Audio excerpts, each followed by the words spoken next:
A gente está de volta com mais um podcast da Semana S e a gente vai estar batendo um papo com a Caroline Nicolau, ela que é médica, e a gente vai falar sobre vida saudável, bem-estar.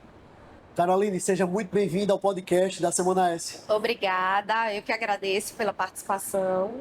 Caroline, falar sobre bem-estar, falar sobre vida saudável, é uma temática que está em voga na sociedade.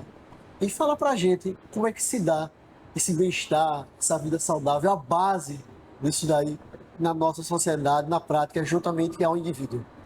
Então, realmente é um tema que está bem alta, né? As pessoas têm procurado ter uma vida com mais qualidade, né? Algo que mudou muito nos últimos anos. As pessoas vêm procurado fazer mais atividades físicas, ter uma melhora na alimentação, né? Porque a gente viu que depois da pandemia muitas coisas mudaram em relação à manutenção da saúde, né? A prevenção realmente das doenças.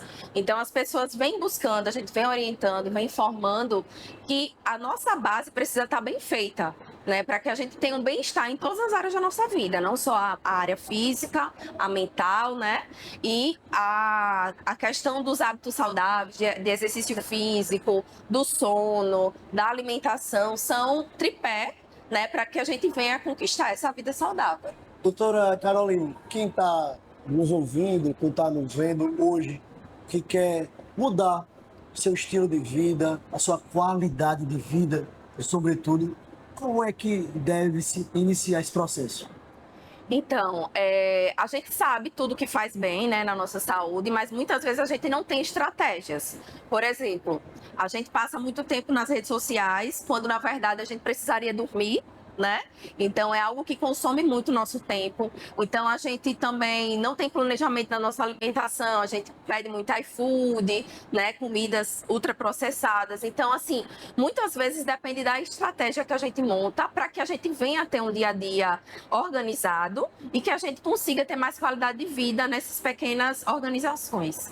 E, doutora Caroline, quando a gente fala de organização, a gente fala de deixar aquele almoço já prontinho, aquela janta já prontinha, deixar de lado os ultraprocessados, aquela questão não desembrulhar, né, mas descascar mais, né? Exatamente. Existe muito essa máxima hoje também, não é isso? Sim, com certeza. A comida de verdade, né, sempre é o melhor alimento, né, porque esses alimentos ultraprocessados, eles desenvolvem, né, problemas inflamatórios no nosso corpo, aumento de colesterol, aumento de pré-diabetes, diabetes, né? Então, a melhor alimentação para a gente realmente, quanto menos processada, né, alimentos de verdade, comida da natureza, né, arroz, feijão, carnes. Ô, doutora Caroline, e quando a gente fala de atividade física, essa atividade física, como ela deve se iniciar? É uma academia, um exercício de força, um exercício aeróbico, uma bicicleta, uma corrida? O que é que você indica? Então, não existe um padrão, né? A gente disse assim que para um indivíduo sedentário, o bom é ele iniciar por uma atividade que ele sinta prazer, né? Que ele já tenha uma certa vontade de fazer. Mas que o melhor exercício, não existe assim um melhor exercício para cada pessoa, né? A atividade de resistência é muito bom para várias patologias, né? Melhora a resistência insulínica, melhora também o gasto energético, né? Então, manutenção de massa magra, melhora das articulações, mas o aeróbico também tem o seu lugar e deve ser feito, né? Então, o cardio, né? A caminhadas, corridas, o paciente, né? A Sim. pessoa deve iniciar o seu exercício pela melhor forma, que não vale é ficar parado. Ô, doutora Caroline, em relação a exames clínicos, para iniciar uma atividade física, é necessário, não é necessário? Como é que se dá? É necessária uma avaliação, né? Realmente precisa ter uma avaliação médica. Não é todas as pessoas que precisam, que podem, por exemplo, iniciar um exercício de alto rendimento, vamos dizer assim. Impacto, endurance? Isso, ele precisa passar por uma avaliação médica para saber se precisa de algum exame adicional, né? Que venha a reduzir algum risco cardiovascular, venha identificar alguma coisa, né? Que possa limitar, né? Alguma. ultrapassar os limites Sim. realmente do corpo, né? Então, eu acho muito importante, né? E lá no SESC eu faço essa avaliação também, né? A gente tem a academia lá, tem o Pilates, então os pacientes, né? Os indivíduos que queiram iniciar a atividade física lá precisam passar por mim ou vir com um atestado médico, justamente para uma proteção a mais para essas pessoas, né? E, doutora Caroline, tem idade certa para começar? Todo tempo é tempo? Fala pra gente. Todo tempo é tempo. O que não vale realmente é ficar parado. A gente precisa se movimentar, né? O exercício ele está comprovadamente indicado para todas as faixas etárias, né? Independente do sexo, religião, todos precisam fazer, né? E é isso. Coisa boa. Doutora Caroline, entrar numa temática que tem sido muito discutida na sociedade, que é o uso das famosas canetinhas emagrecedoras. Muito se fala que é bom, que é ruim, muita gente está falando do uso sem prescrição médica.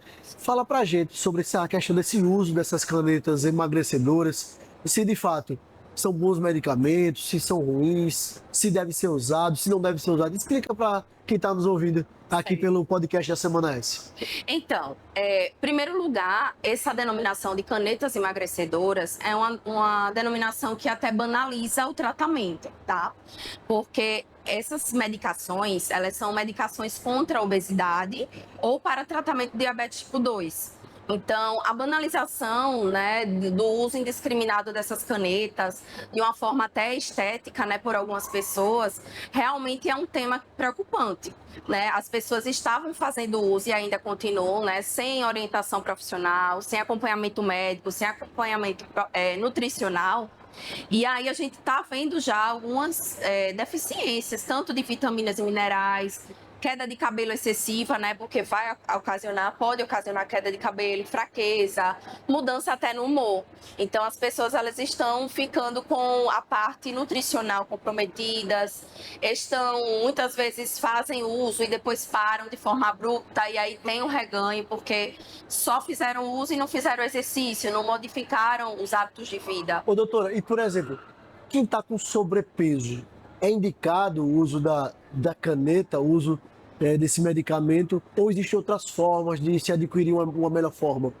Existem outras formas, né? Mas quando o paciente ele já tem alguma comorbidade, por exemplo, está com sobrepeso e é diabético, está com sobrepeso e é cardiopata, então é indicado sim, né? Porque tem o IMC acima de 25, né? E tem uma comorbidade. Mas algumas pessoas se beneficiam somente com a mudança do estilo de vida que a gente fala, né? Atividade física, melhora na alimentação, otimização na suplementação, que aí precisaria dos exames laboratoriais, uma boa noite de sono. Então, coisas básicas podem já fazer um bom resultado para algumas pessoas. A medicação, quando bem indicada, ela tem um resultado maravilhoso. Então, é um mecanismo, um recurso que a gente tem hoje, né, para usar para melhorar a qualidade de vida e até evitar a progressão de certas doenças. É tratar de forma responsável o uso. Isso, exatamente. Procurar um profissional, fazer exames clínicos. Acho que esse é o caminho, né, doutora? Sim, claro, com certeza. Ô, doutora, em relação a evitar cirurgias bariátricas, de fato, isso tem existido? Isso tem sido uma tônica? Sim, alguns pacientes têm conseguido ter uma boa perda de peso, né? Mais de 20% do peso corporal, de forma a conseguir evitar, sim, para uma cirurgia bariátrica. E isso leva o paciente até a ter uma motivação, porque ele vai sentir o bem-estar no corpo dele. Então, ele vai ter mais disposição para ir malhar, para ir na academia, vai ter aquela motivação de ver as roupas ficando mais folgadas, né, de tendo mais qualidade de sono. Então, tudo isso faz com que o paciente entre num ciclo de saúde e não queira mais sair dali. Então, o que vai manter, né, realmente esse peso perdido, porque a gente sabe que a obesidade é uma doença crônica, é o estilo de vida, é aquilo ali que ele vai fazer constantemente, são os hábitos que vai manter esse paciente nessa qualidade de vida e nessa manutenção do peso perdido. Então, doutora, e efeito rebote? Sim. Ele acontece, ele não acontece? É devido justamente a essa negligência do estilo de vida? Fala um pouquinho pra gente. Certo. O efeito rebote muitas vezes vem acontecendo pela popularização do uso sem o acompanhamento médico das canetinhas, né? Das canetas, das medicações, no caso. Os pacientes fazem uso, às vezes, por ter um custo elevado, a maioria delas, o paciente, vou comprar uma e vou usar, quero emagrecer só com uma caneta, porque não tenho, né, condições financeiras de comprar outra. Então, ele faz o uso conforme, às vezes, até a internet, Caramba. né? E aí É o ele risco. emagrece muito risco à saúde, porque existem algumas contraindicações, né? E aí ele emagrece aquele peso porque não conseguiu manter, O ou não teve tratamento. acompanhamento médico. E aquele peso que ele perdeu, muitas vezes é perda de massa magra. E a gente sabe que quando perde muita massa magra, o nosso metabolismo fica baixo e a gente tem chance realmente de ter um reganho muitas vezes dobrado do peso. Então, muita gente fixa o emagrecimento como peso de balança, peso perdido na balança.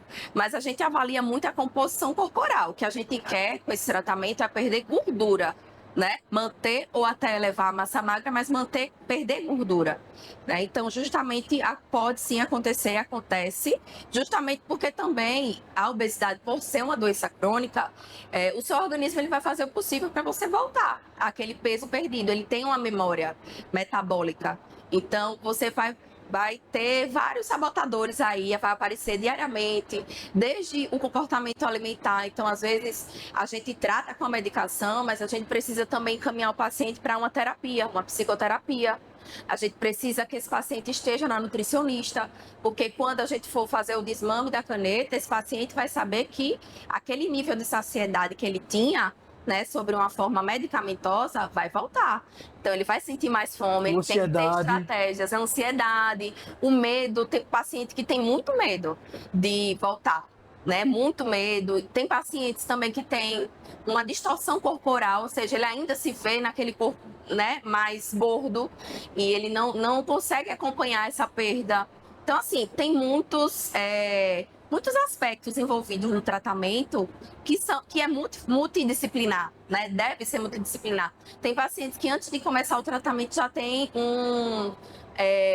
fica com a dúvida em relação à estética. Ai, meu Deus, será que eu vou ficar muito flácido? Será que eu vou ficar envelhecido? Porque justamente vê que algumas pessoas que fizeram uso sem o acompanhamento, tiveram aquela perda de peso que a gente vê mesmo, que fica rápida, de forma acelerada. É estranho, porque justamente pode ter perdido massa magra aí, né, nesse processo.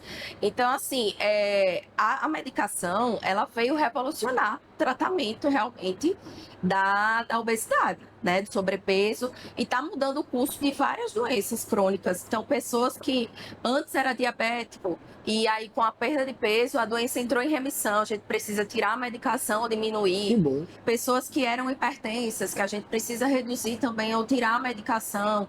Pessoas que adotaram um hábito de vida, que se tornaram atletas, que vão correr maratonas. Então, assim, a medicação, ela mexe com a autoestima, ela mexe com o metabolismo, ela mexe com a qualidade de vida de forma geral.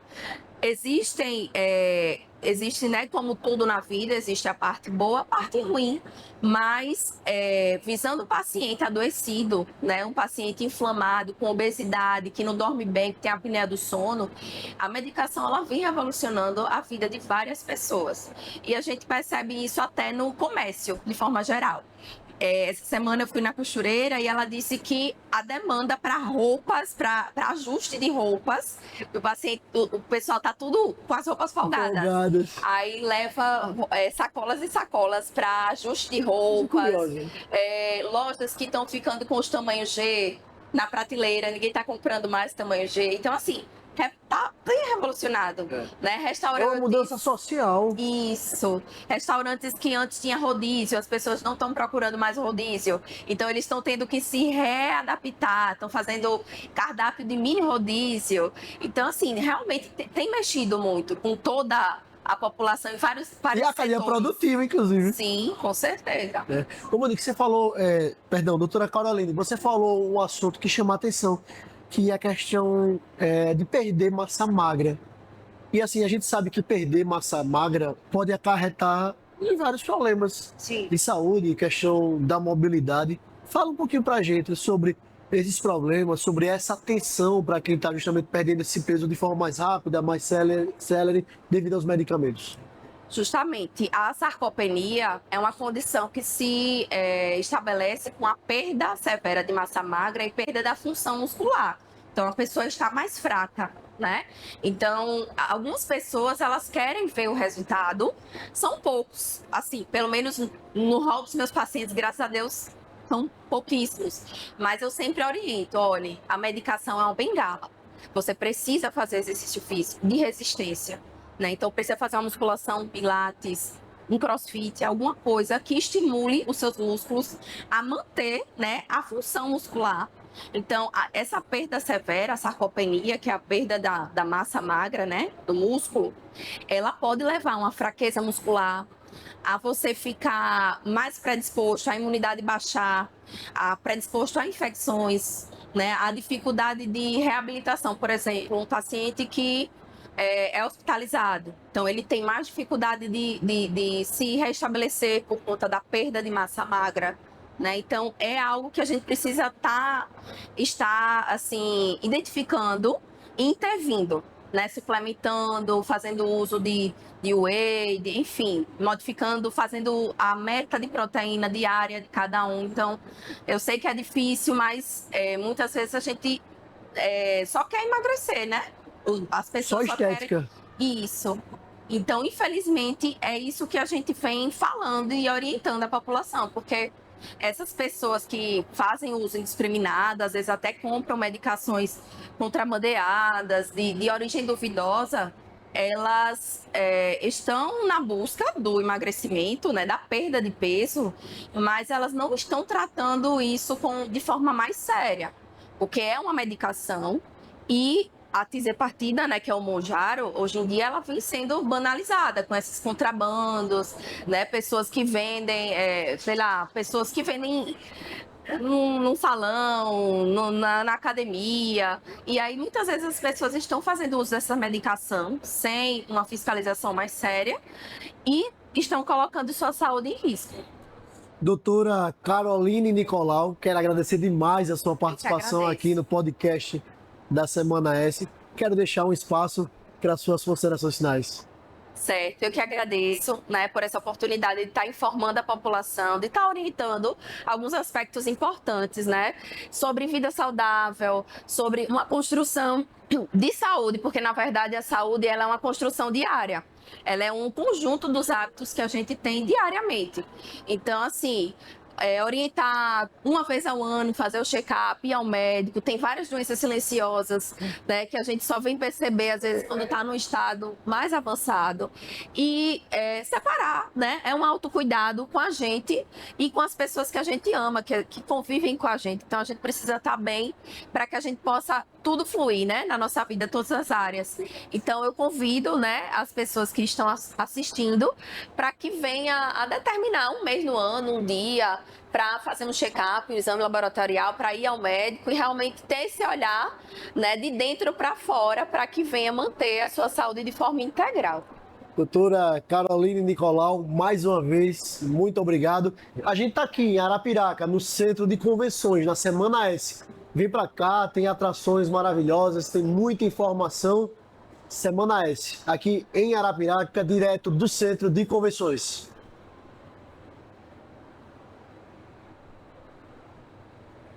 Olhe para lá, porque é mesmo.